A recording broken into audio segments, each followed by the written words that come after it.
আল্লাহ পাক রব্বুল আলামিন কোরআনের মধ্যে বলতেছেন, আমি এই কোরআনকে তোমাদের জন্য পাথেয় রূপে পাঠিয়েছি।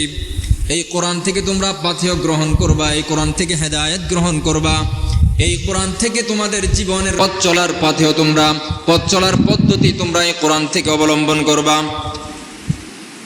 কোরআনের অন্য আয়াতের মধ্যে আল্লাহ পাক রব্বুল আলামিন বলতেছেন হুদাল লিল মুত্তাকিন, অন্য জায়গার মধ্যে বলতেছেন হুদাল লিল আলামিন।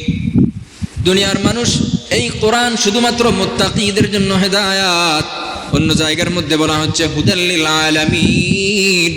এই কোরআন সমগ্র মানব জাতির জন্য, হিন্দুর জন্য, খ্রিস্টানের জন্য, নাস্তিকের জন্য, বেঈমানের জন্য, মুসলমানের জন্য, নামাজির জন্য, বেনামাজির জন্য, আলেমের জন্য, মূর্খের জন্য, সবার জন্য এই কোরআন হেদায়েত স্বরূপ। তাহলে দুই জায়গার মধ্যে তাআরুজ, সংঘর্ষ হয়ে গেল, দ্বিমুখিতা হয়ে গেল, দুই ধরনের বক্তব্য হয়ে গেল।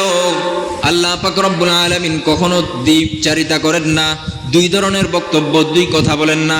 আল্লাহ পাক রব্বুল আলামিন এক জায়গার মধ্যে বলছেন সমগ্র মানব জাতির জন্য হেদায়াত, অন্য জায়গার মধ্যে বলতেছেন শুধু মুত্তাকিদের জন্য হেদায়াত। তাহলে এই কথার সমাধান কি?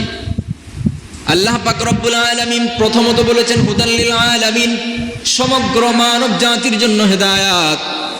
সমগ্র মানব জাতির জন্য যদি হেদায়েত হয়ে থাকে, অন্য জায়গার মধ্যে কেন বললেন হুদাল লিল মুত্তাকিন? শুধুমাত্র মুত্তাকি, পরহেজগার, আল্লাহ বিরু, খোদা বিরুদের জন্য কোরআন শুধুমাত্র হেদায়েত স্বরূপ। প্রশ্ন আসে কিনা? আল্লাহ পাক রব্বুল আলামিন বলেছেন সমগ্র মানব জাতির জন্য হেদায়েত, সমগ্র মানব জাতির জন্য হেদায়েত। এই কথার উপর, এই অর্থে যে সমগ্র মানব জাতির জন্য আমি এই কোরআনকে তাদের জন্য হাদিয়া স্বরূপ দিয়ে দিয়েছি, কোরআনকে বুঝার জন্য, রিসার্চ করার জন্য, অনুধাবন করার জন্য আমি কোরআনকে আমি তাদের জন্য ওপেন করে দিয়েছি। এই কোরআনের মধ্যে আমি এমন ধরনের কোনো বিষয় উপলব্ধি করি নাই, এমন কোনো বিষয়, এমন কোনো ভাষা আমি লিপিবদ্ধ করি নাই যেই কোরআনের ভাষাটা তারা চেষ্টা করা সত্ত্বেও তাদের জন্য অনুধাবন করা, পাঠ করা, বিশ্লেষণগুলো বোঝা তাদের জন্য অসম্ভব হয়ে যাবে। সুতরাং এই কোরআনকে আমি সবার জন্য কি করে দিয়েছি? ওপেন করে দিয়েছি, উন্মুক্ত করে দিয়েছি।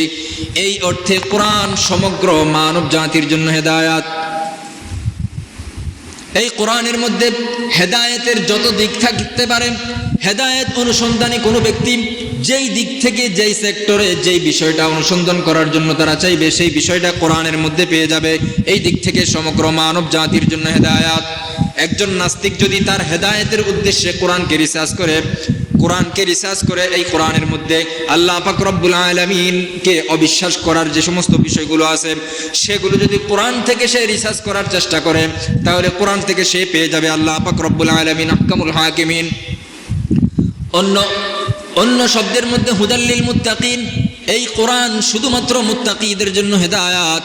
মুহতারাম হাজিরিন, এই পৃথিবীর মধ্যে, দুনিয়ার মধ্যে অনেক বিজ্ঞানী আগমন করেছে, অনেক পণ্ডিত আগমন করেছে, অনেক বড় বড় বৈজ্ঞানিক সায়েন্সবিদ তারা আগমন করেছে। আগমন করার পর তারা কোরআন রিসার্চও করেছে, কোরআনকে হেফজ করেছে, কোরআনের ব্যাখ্যা বিশ্লেষণ তারা মুখস্থ করে ফেলেছে, কিন্তু এরপরেও তাদের কপালে হেদায়েত জুটে নাই।